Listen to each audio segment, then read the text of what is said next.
Daniel arrived at his grandfather's old house in the morning. The man had passed away peacefully a week earlier. Of all the objects he left behind, what caught Daniel's attention most was a shoebox in the basement. For most people, it would have been just a forgotten object, but for Daniel, it represented his last chance to get to know his grandfather. After the old man's death, the family decided to get rid of everything, but Daniel asked for some time. He felt that there was more to the story of that quiet man, a secret that needed to be revealed. For days, he searched the basement, a dark and dusty place, full of stacked memories. He needed something that would connect him to that man. The answer came from a forgotten corner. There it was, an old leather shoebox, covered in a layer of dust that seemed to have kept secrets for decades. It was heavy, much heavier than it should have been, and the moment Daniel touched it, he felt a chill, as if he were about to open a door to the unknown. The box was an enigma in itself. Its weight seemed to contain not objects, but the force of a story. When he opened it, Daniel did not find what he expected. There were no family photographs or love letters. Instead, the box was full of notes and drawings, of maps that led nowhere on Earth. They were impossible lines, vibrant colors, constellations that did not exist in any atlas, and names of planets that seemed to whisper ancient stories. One of them, in particular, caught his attention, almost like a distant call. Its name was Etheria. Next to the name was a phrase written in his grandfather's careful handwriting. "The universe I created so I wouldn't feel alone." A deep and palpable sadness took over the room. Daniel realized that this was a refuge, a place where his grandfather, in his loneliness, could escape reality. The scattered pages revealed a complete universe.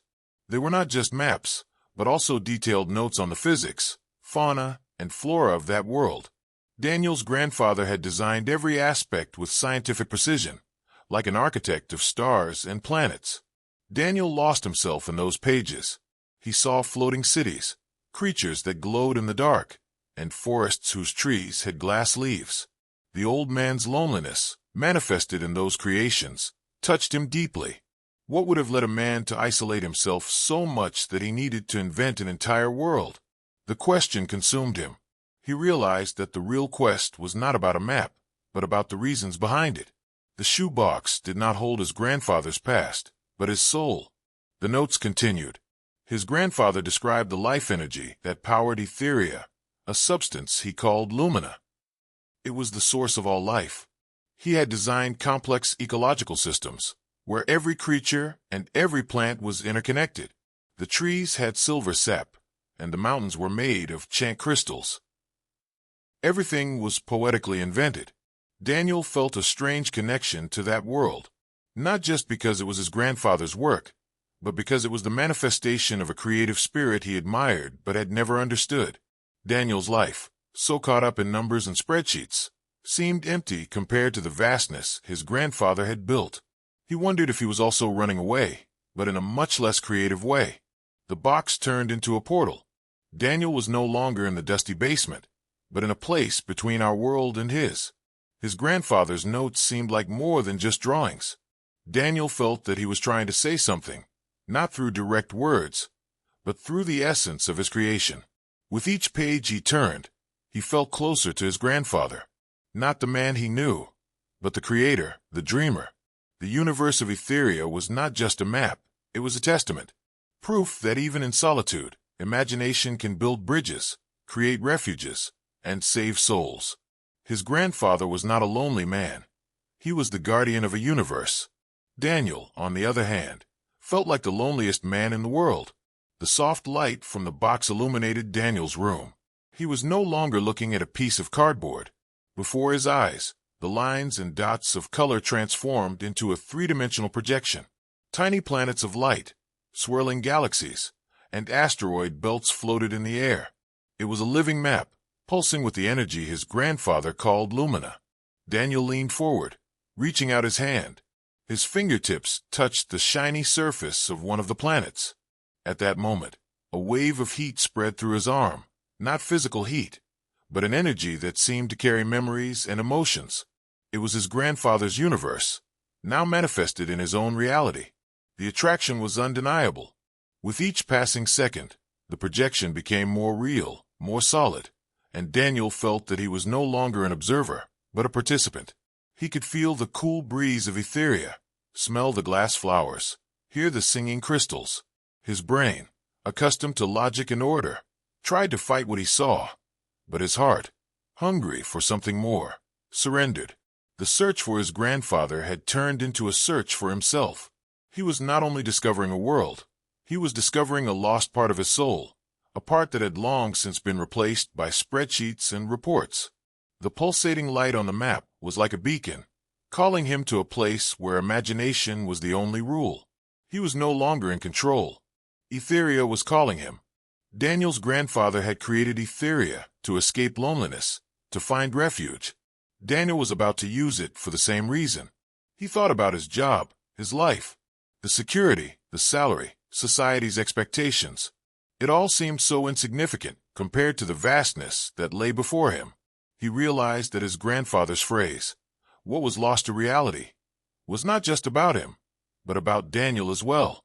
He had lost his own creativity, his passion, and his ability to dream in order to fit into a world that did not nurture him. The map was not a simple guide. It was a choice. To follow it meant leaving everything behind. His job, his friends, the life he had built. It was a leap into the dark. The projection expanded, filling the room with light and color. Daniel felt the floor beneath his feet disappear. The walls of his room dissolved into a starry sky. He was floating, surrounded by a cosmos he had never seen, that he had never even imagined.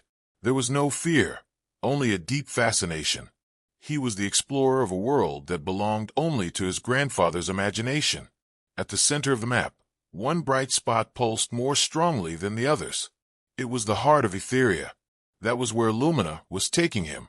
He wasn't just looking at his grandfather's creation. He was being absorbed by it. The universe of Etheria wasn't just a universe. It was an experience. And he was on the edge of reality, ready to dive in head first. His grandfather's voice in his mind seemed to whisper, "Welcome to my home." Daniel closed his eyes and surrendered himself completely to the light. He knew that what was about to happen would change his life forever. He was no longer the man who found the box in the basement. He was the new guardian of a universe, and the journey was just beginning. The air he breathed was not the dusty air of his room, but a cool breeze with a scent reminiscent of wet earth and something he could only describe as electricity. He was standing on a floating island, suspended in a sky of changing colors, ranging from deep purple to incandescent orange. Below him, he could see the vastness of an ocean of light. The mountains he had seen in his grandfather's drawings were made of crystals that sang a soft song, a melody that resonated in his chest. The trees had glass leaves that reflected the light of Illumina, and metal flowers opened and closed with the rhythm of the planet's breath.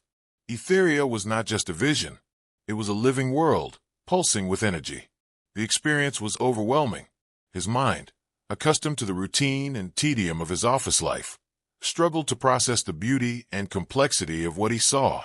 Every detail, from the glow of distant stars to the texture of the rock beneath his feet, seemed more real than anything he had ever touched. He realized that his grandfather had not created Etheria merely as an escape, but as a physical manifestation of his imagination.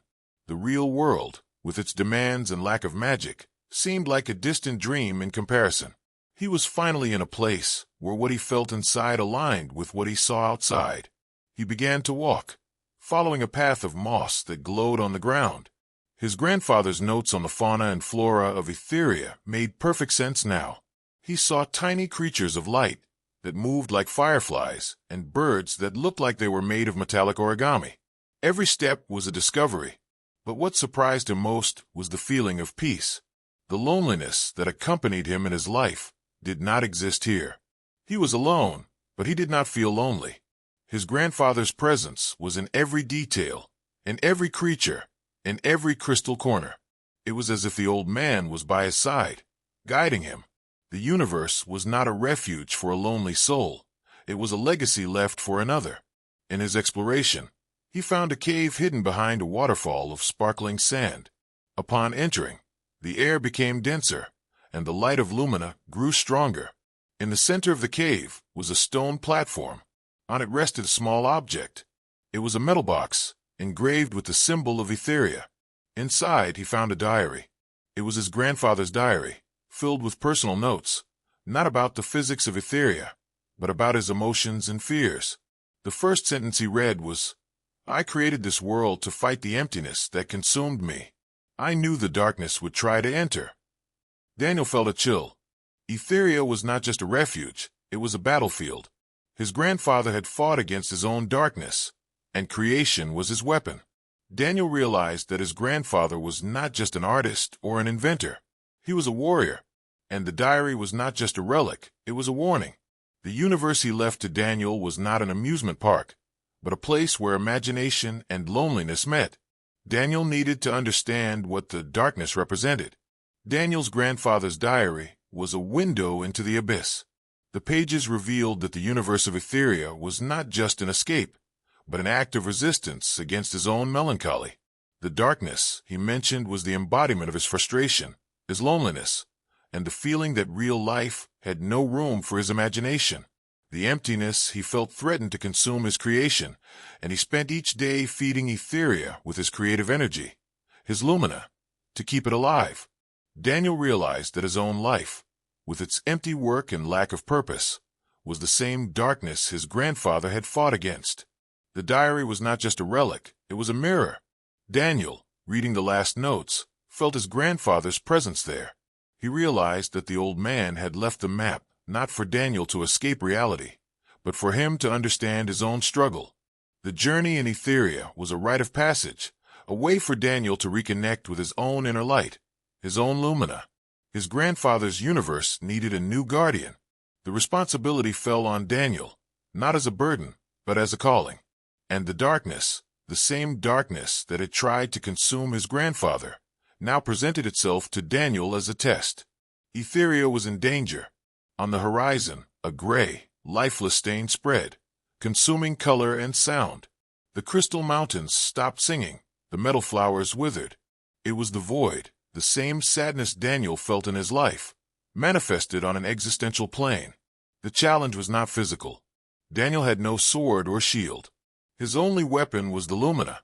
He remembered his grandfather's words. The key to the door is not on the map, but in what has been lost to reality. Daniel closed his eyes and thought about everything he had sacrificed. His childhood drawings, his passion for storytelling, the pleasure of creating without a commercial purpose. He focused on these memories, channeling the energy into the artifact he had built. The light emanating from the artifact suddenly became stronger, more vibrant. It was a different light from the one his grandfather had left behind. It was Daniel's lumina. It was a mixture of nostalgia and hope, of regret and new determination.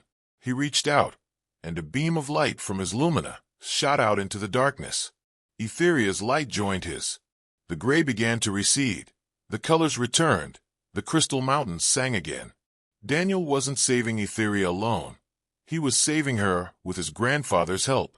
And in doing so, he was saving himself. He no longer needed a refuge, because he had found a purpose. He was no longer alone. Daniel's journey had come to an end. He didn't return to his old life. He reinvented it. He brought lumina into his world. He reconnected with his passions, left the job that consumed him, and began to create. The universe of Etheria was not a place to escape to, but a source of inspiration for living.